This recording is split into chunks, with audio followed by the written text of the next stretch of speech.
Okay, so where was I? Oh yeah, so the formation of intent. So, like I was saying, us as subjects, as total selves at the zeroth dimensional scale, are interchangeable with our intent. So you'd think, oh well, that's the personality, but that's not it.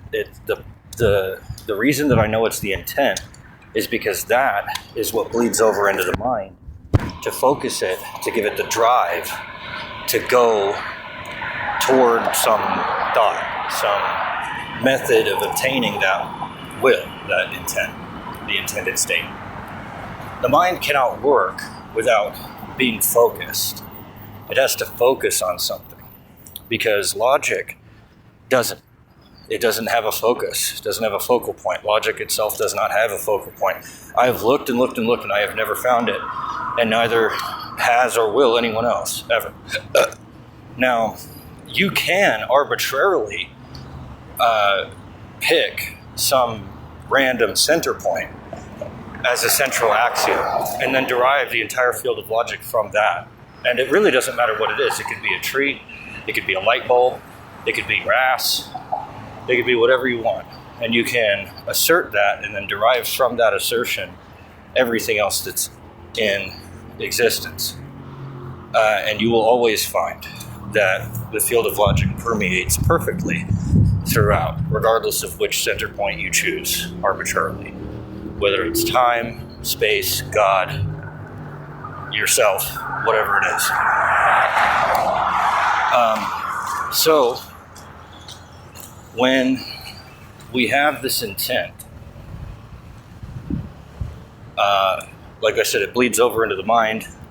The mind then focuses on where it is, where it's going, where it has been, and creates a trajectory from the initial state or the present state to the terminal state, guided by what has happened in the past states. So,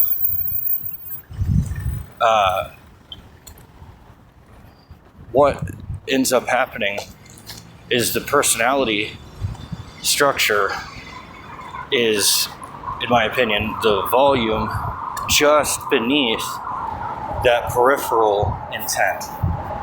So at the periphery of, let's say we're talking about a zero-dimensional point, let's blow that point up to a sphere, and then the surface area of that sphere is our intent. And that's what, like I said, bleeds over into the mind to cause it to focus, to cause it to think.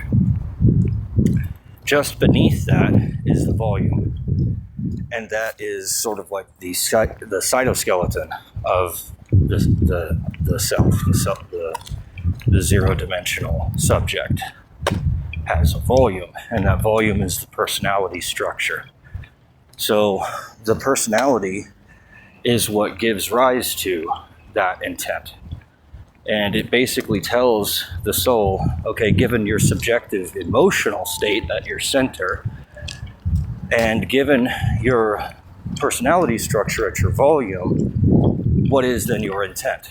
And so you can build an intent off of that. It's an emotion at the center, plus the personality structure at the volume, and that then yields your intent. And as I had said, it is possible for anyone to derive anyone else's intent. But the problem is, since we aren't God, since we can't view every single part of that infinitesimal point because it's infinitesimal, regardless of how much information that we ever accumulate, we'll never have all of it. So we can't know for certain what that intent is. But we can better and better and better approximate it and get more and more and more accurate and have a clearer resolution of specifically exactly what that intent most likely is. And, you know, that's also responsible for intuitions and things like that pop up in the mind to direct it toward a particular aim or goal. And so previously I had discovered stuff about microsubjects, and I had talked a little bit about archetypes, and it came to my attention that nothing can occupy two locations at the same time, right? So we can't all share the same archetypes, because then we'd have one archetype occupying at least two different places at the same time, which is not possible. So I kind of need to review that. So these archetypes, like the Jungian archetypes, for example, or even personality traits, for example, are not microsubjects. They're more like structures or even locations, I think would be a better way of saying it.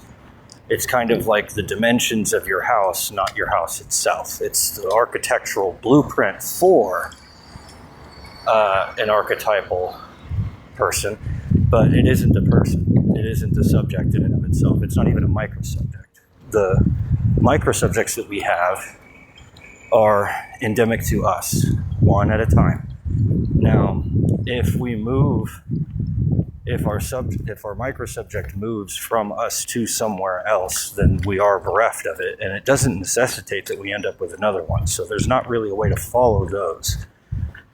The only thing that we have access to is the total final product at the end, and then we can try to derive from that, what its components are. But again, because these are all infinitesimals now, there's really no point in attempting to constrain any further than that.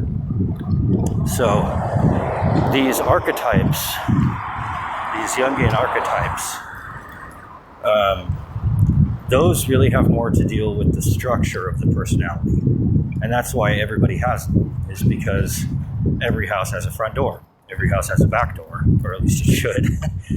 And every house has plumbing and heating and HVAC systems and all that stuff. They all have those. Now, they don't all have the same kind, but they do all have them. So some of those pipes are going to be made out of lead, and they're going to be poisonous. Some of those pipes are going to be made out of stainless steel. They'll be a little bit more robust, a lot healthier, a lot heavier, maybe even more expensive. Some of those pipes are going to be made out of PVC, and they're going to be cracked and dirty and grimy and filled with all kinds of shit. Or some of them are going to be really cheap, PVC, but they'll be well kept. So there won't be any cracks or anything. It's just delicate and cheap. So, it just depends. But we all have these structures.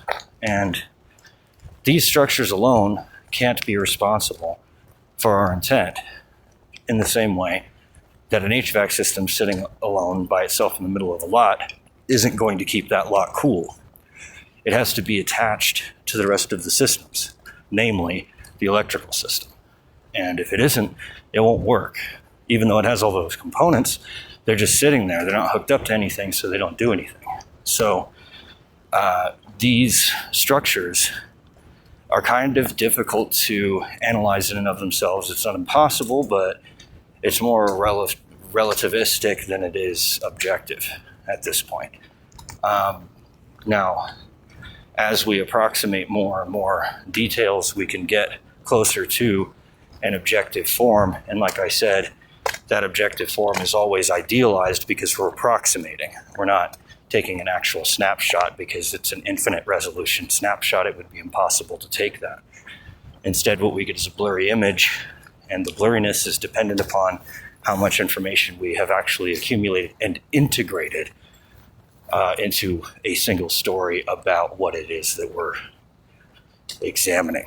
So, who I am, ultimately, in and of myself, is that emotional reactor at my center of my soul, or whatever, my subconscious, emanating into my personality structure at the volume, culminating in my intent or my willpower at the end. And that is the kind of like the three components of what makes up of a soul or a subconscious mechanism that's directing the mind. And the reason that I keep saying that is because, again, this theory, Deus Ex Machina theory, is not a theory about what is. It is a theory about how we organize information about what is. So it is a theory of mind. It's not a theory of reality or a theory of everything.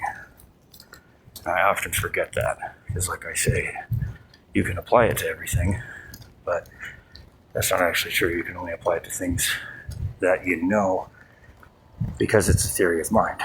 So it isn't describing anything except what the mind is doing to information as it organizes it and represents it and relates it. But it doesn't tell us anything about the things that are being related, anything that is actually real. So even though I like to call it a soul, because that's what I like to believe, that's my religion, and that goes beyond the theory. That's lucidity. To call it a soul is lucidity. And that takes, like I said, an extra leap. It's no longer the theory of Deus Ex Machina. It's then a religion that goes beyond the field of relativity and says, no, this isn't just an information theory about the mind. This is actually a theory about reality itself. So if you really believe in the theory enough, you can actually technically overextend it into the field of subjectivity, and in which case, instead of describing your subconscious, you're then claiming that it's describing a soul. So that soul originates in a particular emotion, and I believe that that emotion ultimately can again be reduced down into three parts over and over and over infinitely, really. And I think ultimately, if you were going to reduce all the way down, I think the simplest, most monadic structure, the center of all centers, is your emotion in reaction to existence itself, to being itself, how you approach reality. How do you feel about reality itself? Not just yourself, not how you feel about yourself, not just how you feel about your friends and your family and your own little world, but literally everything in existence as a totality, as one unit. How do you feel about that? That is your emotional stance. It's your approach to being. It's your approach to reality. And that approach to reality is the central, I guess you'd say, theme or mantra that contextually, thematically, colors in your contextualization of what is and isn't valuable. So it provides the ultimate justification for everything that you believe in, because everything you believe in exists. It's all real. It's all part of reality. So how you feel about existence itself is obviously going to determine how you feel about everything in existence, at least somewhat. So ultimately, that emotional reactor reacts to existence itself. Having been thrust into it, it goes, oh my God, and it experiences some emotion. Mine is saudade. I feel saudade about existence. And so that emotion hits me the hardest, and it's also the most frequent that I have in regards to existence. When I go throughout my merry way, I tend to gravitate towards things that make me feel saudade, because that's my favorite emotion. That's what I feel about existence as a totality. Other people, it might be rage or hatred, or it might be disgust, or it might be excitement or happiness or joy. It could be whatever kind of emotion, but most likely it's not the emotion that you say it is, because you're just saying that to make yourself feel better about what you think you should feel about existence instead of what you actually feel about existence. And I know that because I've done it throughout my whole life. So I know that that's an issue that pretty much everybody has all the time. even the Sams. They think that they feel some way about existence. I think I feel some way about existence because I feel like I should, because they feel like they should. And so we have our meta-narratives, our narratives about our narratives, thinking about thinking, stuff like that, feeling about feeling. Because you can feel, for example, you can feel guilt for not feeling guilt about something. There's all kinds of complexities that can go on here, but the point of it is that you build your soul, your subconscious, out of an emotional state, which is a reaction to finding yourself in existence. And really, in my opinion, there's only two types, I guess there's three types of those emotions. There's good, bad, and indifferent. Indifferent being not necessarily apathetic, just neutral.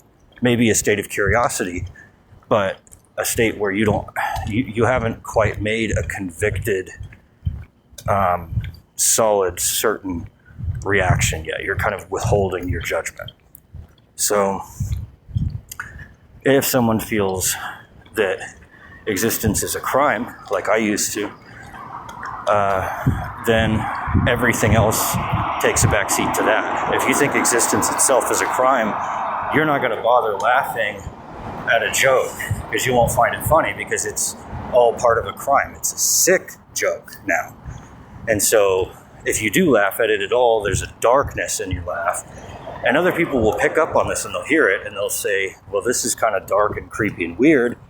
Why do you have that tone in your laugh? And then, you may not even be conscious of it, but it's because of a, not necessarily an existential crisis, but just not liking existence. So, and like I said, that's not really contingent upon the specificity of things that you experience in your own world. It's just the idea of the world itself, irregardless of what you've personally been through. Because you could contemplate other people and other people's lives, and this is most common.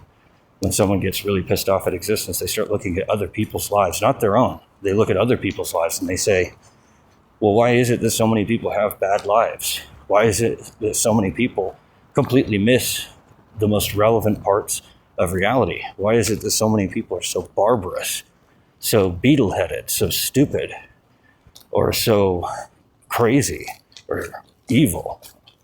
And then you start to make judgments about existence as a totality based upon that.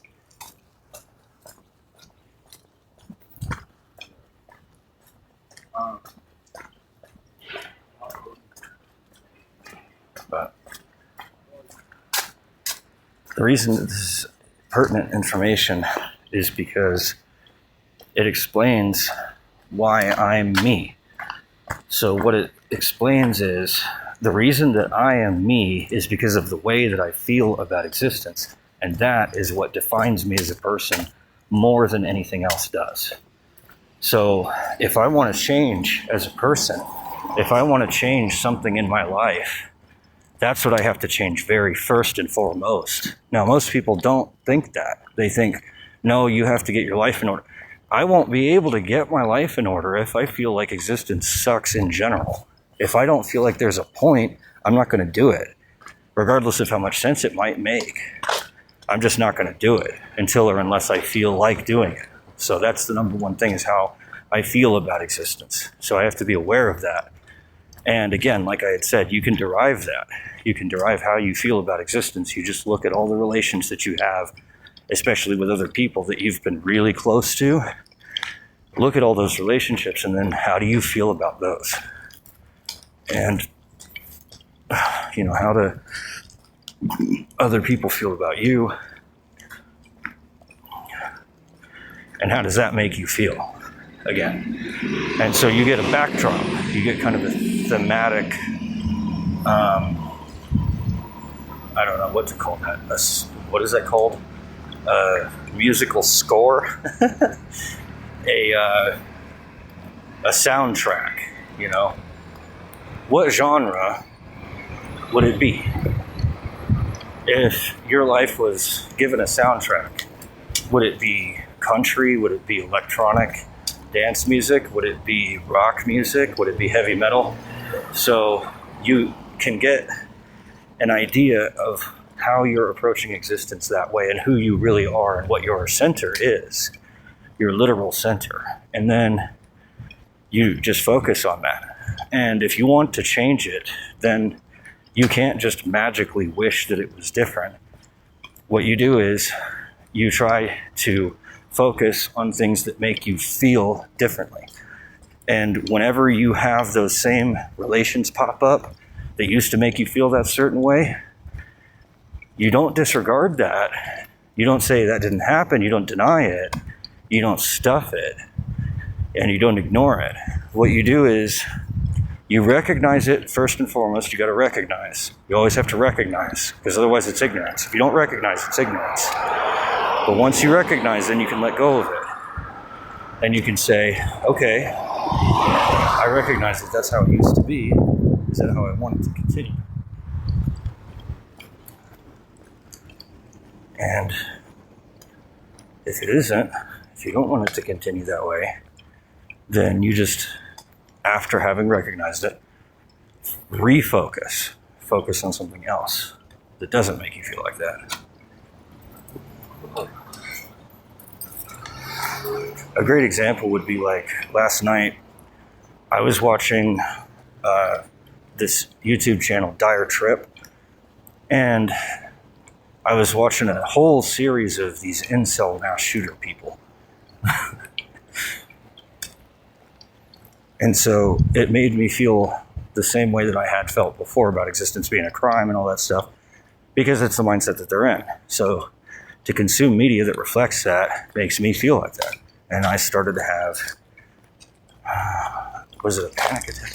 I guess it was like the beginning of a panic attack. It wasn't a full force panic attack, but it was like very close to it. It's sort of like if having a panic attack is falling, this would be like on the edge where you get that vertigo feeling just before falling, where you know you could, but you haven't yet. And I got into that kind of a mindset. And then I turned it off. I turned off the YouTube channel and I stopped watching it for a minute. And then it went away. And I was like, okay, so it must have been the media then. Because when I took it away, the feeling went away. So I started watching something else. Same channel. Dire Trip was talking about Penis Man. And instead of it being another incel mass shooter, and I thought that was just fucking hilarious. The Penis Man episode was by far my favorite Dire Trip episode. It was fucking great. And I had no feeling of rage or hatred or sickness or darkness or anything like that. It was just fun. It was just funny. So that's what it was. And that's all you have to do.